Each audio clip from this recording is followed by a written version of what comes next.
eu passarei a descrever as circunstâncias da aquisição da primeira edição de Die Verwandlung, A Metamorfose, de Franz Kafka, um dos poucos livros que ele publicou em vida.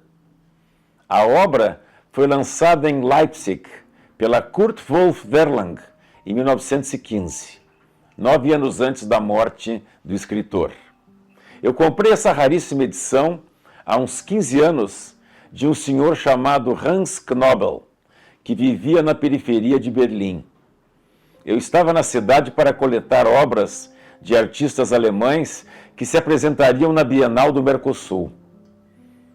Nesta obra curta ocorre algo muito curioso. Kafka entrega o clímax logo de saída. Ficamos sabendo do mais importante do texto já nas primeiras linhas: a transformação de um homem em um inseto horrível.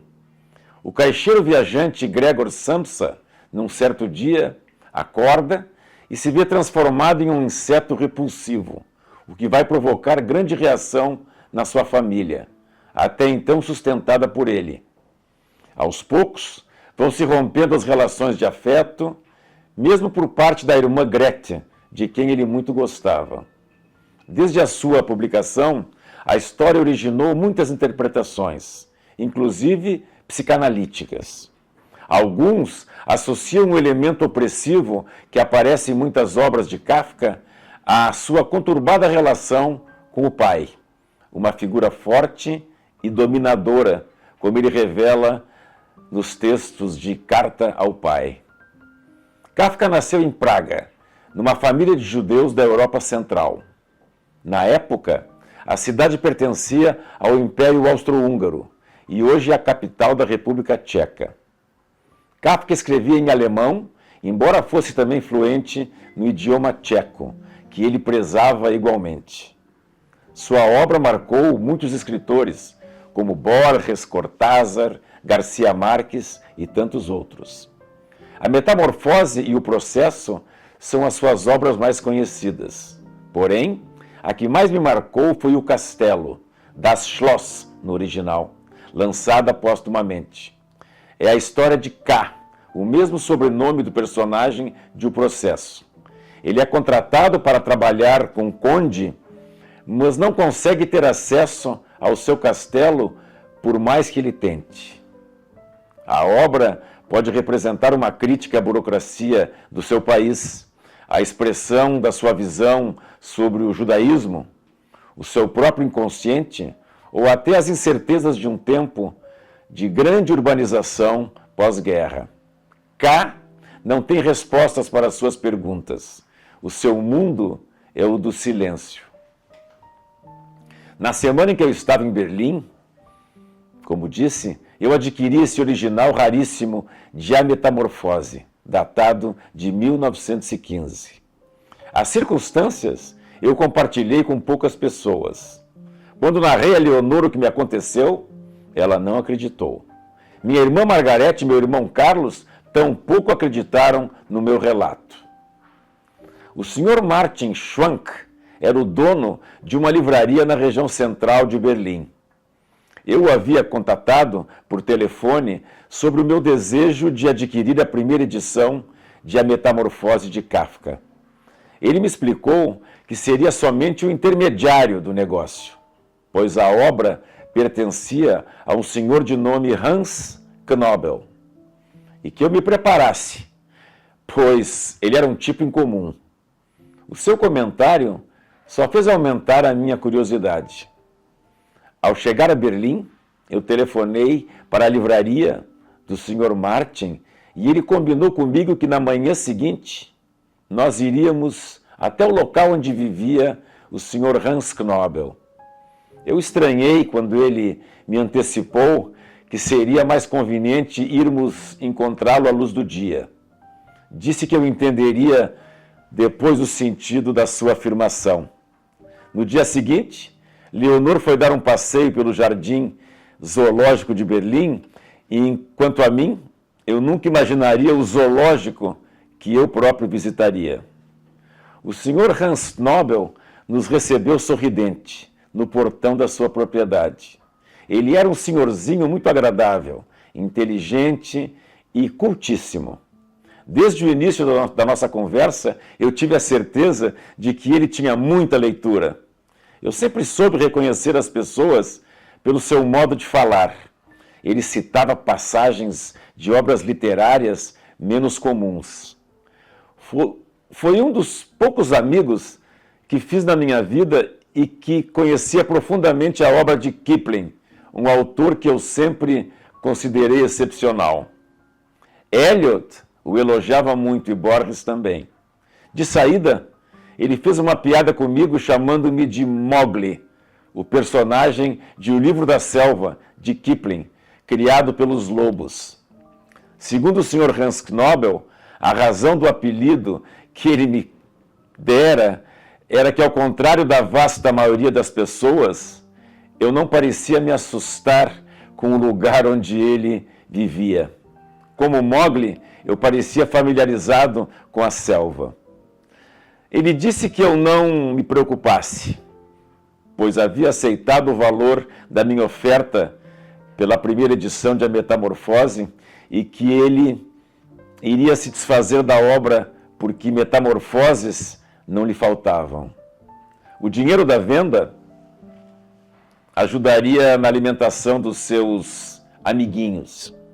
Eu sorri sem entender bem o sentido do seu comentário. Entretanto, a minha falta de entendimento durou somente alguns minutos. O velhinho me pegou pelo braço e me levou para a parte de trás da sua enorme casa. O Sr. Martin nos seguiu em silêncio. Ele parou debaixo do marco da porta, que dava para o jardim, e me informou que a sua principal ocupação, desde a sua aposentadoria como responsável pelo setor de animais pré-históricos do British Museum, em Londres, era cuidar da família de seres híbridos. E que eu logo entenderia o sentido daquela palavra. Híbridos, eu pensei. Eu não entendi absolutamente nada. O leitor não acreditará, mas o Sr. Hans Knobel cuidava de mais de 100 criaturas vivas, alimentadas e tratadas carinhosamente por ele. Eram todas vindas, imagino eu, da literatura, das lendas, dos mitos e das mais diversas religiões. Para padrões humanos, eles eram seres estranhos, produzidos pela nossa imaginação. Cada um deles vivendo num amplo espaço que não se parecia nem de longe com uma jaula. Era um ambiente até agradável, como se fosse o quarto de um de nossos filhos. Eu não fiquei assustado com o inusitado do que eu via, pois tive a imediata certeza de que os híbridos recebiam um imenso amor da parte do Sr. Hans Knobel. Pela expressão no olhar, eu tive a certeza de que eles eram muito felizes. Todos, sem exceção, foram muito gentis comigo. O velhinho chamava cada um deles pelo nome, à medida em que percorríamos o imenso espaço aberto que ele mantinha no fundo da sua propriedade. As fantásticas criaturas me pareciam familiares, por pertencerem aos textos literários de autores como C.S. Lewis, Kafka e Poe. Outras eram oriundas das fábulas de Esopo, das obras de Homero, Ovídio, Virgílio, Shakespeare e tantos outros. Até monstros das histórias de Confúcio e de Plínio faziam parte daquele impossível zoológico. Não se tratava de simples híbridos, aleatoriamente retirados dos livros. Eles eram famílias de seres oriundos da mitologia, criados por grandes autores ou provenientes das histórias que nós ouvimos desde a infância. De saída, eu me afeiçoei por um búfalo negro e cabisbaixo, com a cabeça de porco. O Sr. Hans Knobel o chamava pelo nome de Catoblepa, cujo sentido eu pude entender depois pelos meus modestos conhecimentos do grego. A tradução daquela fusão de palavras poderia significar aquele que fica o tempo todo olhando para baixo, o que era exatamente o que o híbrido fazia. Outro ele chamou carinhosamente de Anfibesna, um serzinho muito gentil que lembrava uma serpente de 2 cabeças. Da mesma forma, o meu grego me ajudou a decifrar a origem do seu nome. O termo poderia, quem sabe, significar o que anda em direções opostas. Eu fiquei por vários minutos a coçar a cabeça de Odradek, um belo serzinho cuja origem do nome eu não consegui descobrir. Ele era uma graça de híbrido, com um aspecto de uma criatura mágica, com o formato de um carretel de linha, mas que lembrava, ao mesmo tempo, uma estrela. A sua pele era feita de pedaços de linha, enredados e de diferentes formas e cores. Odradek era muito falante, e nós conversamos longamente sobre os destinos do planeta. Ele adorava comunicar-se em húngaro, armênio e num dialeto falado há 2.500 anos no norte do Egito. Eu pensei que se tratasse do núbio ou do copta, mas era algo bem anterior e quase indecifrável.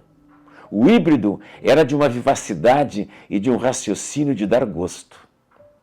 Eu entendi que tinham todos fugidos do livro dos seres imaginários de Borges. Eu fiquei triste, contudo, quando ele se mostrou desapontado com a humanidade, sussurrando ao meu ouvido que, à exceção do Sr. Hans, os seres humanos que ele havia conhecido não valiam nada. Contudo, Odradek antecipou-se, para não me deixar triste, dizendo que eu parecia ser uma exceção àquela regra. Nós passamos horas no mundo particular do Sr. Hans Knobel, que para mim foi uma das amizades mais maravilhosas que eu fiz na minha vida.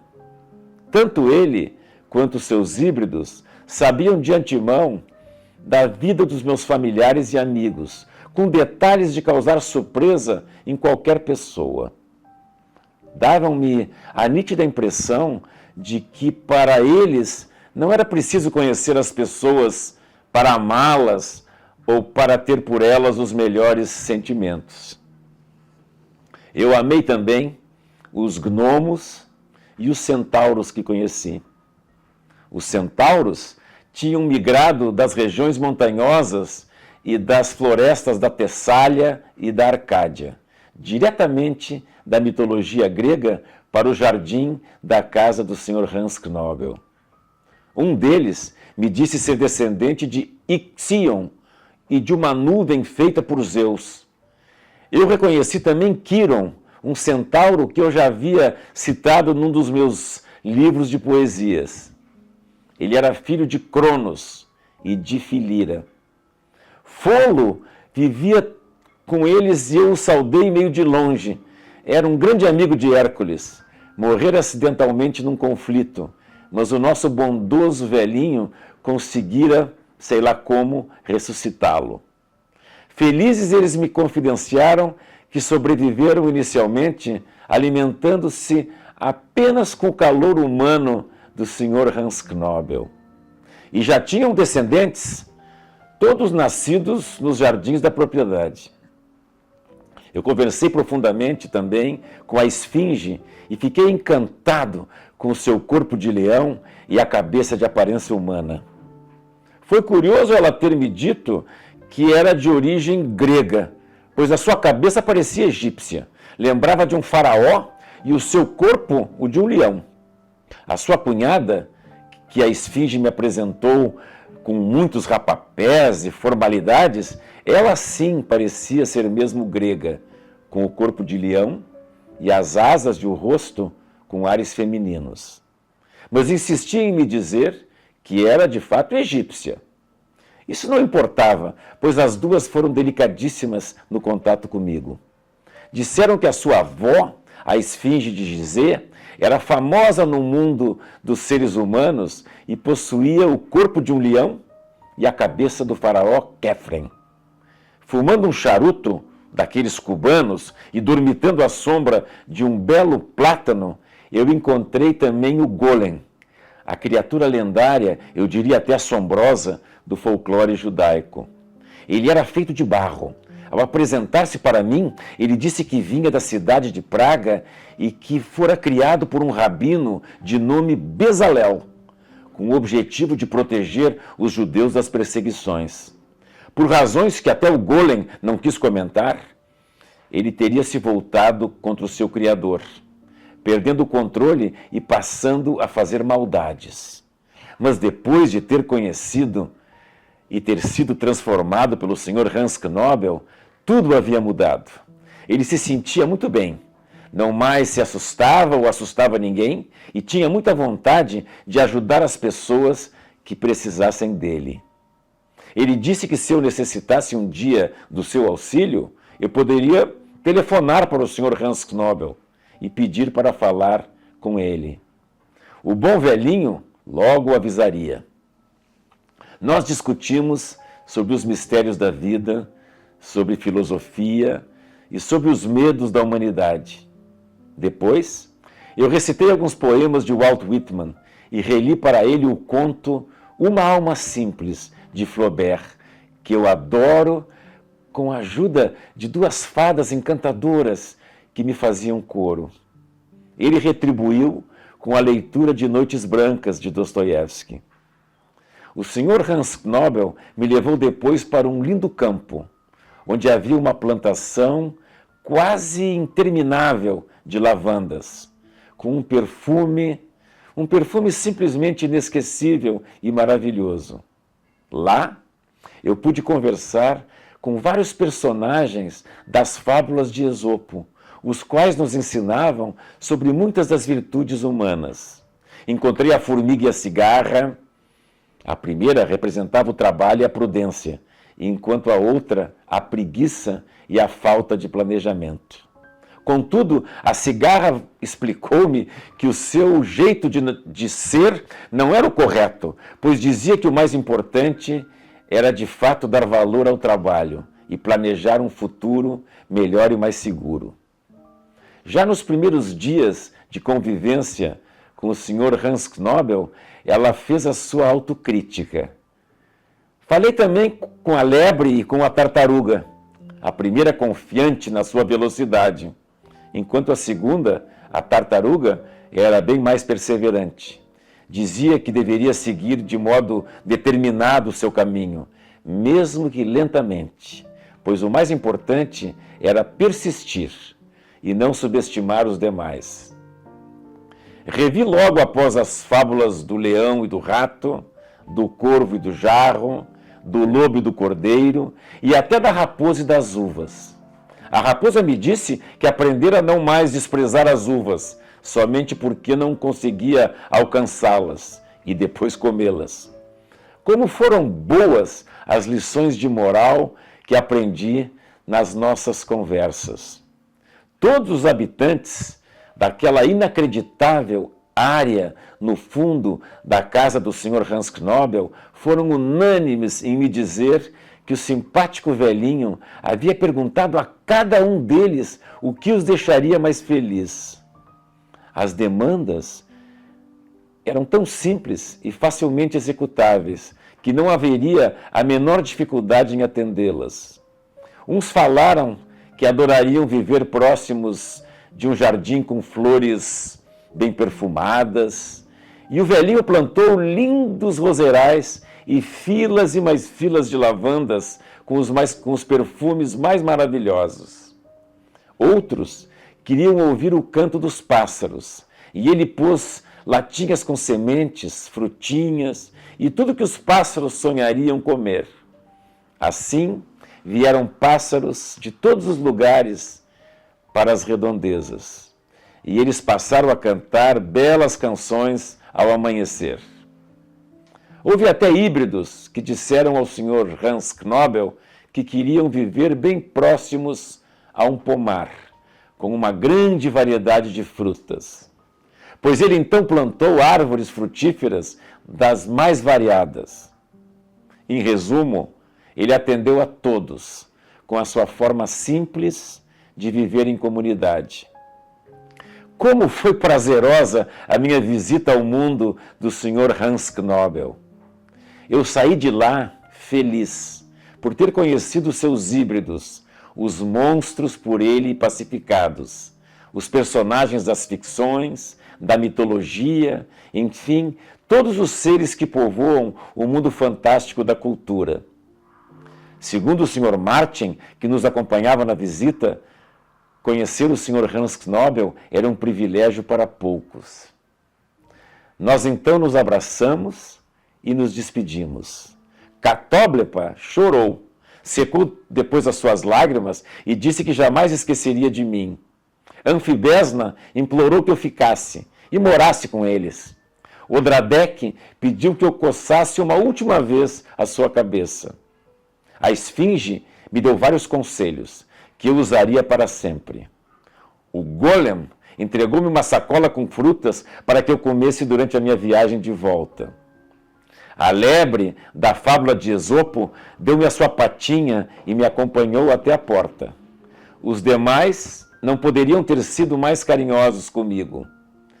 Eles se dividiram como se fossem num coro em 4 pequenos grupos, os baixos, os tenores, os contraltos e os sopranos, todos dispostos em torno da porta dos fundos da casa.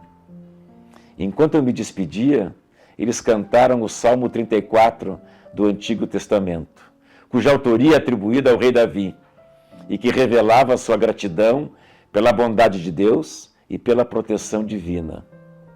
O Sr. Hans Knobel não conteve as suas lágrimas. Disse que ele adorava conhecer seres humanos que se comportavam como pessoas.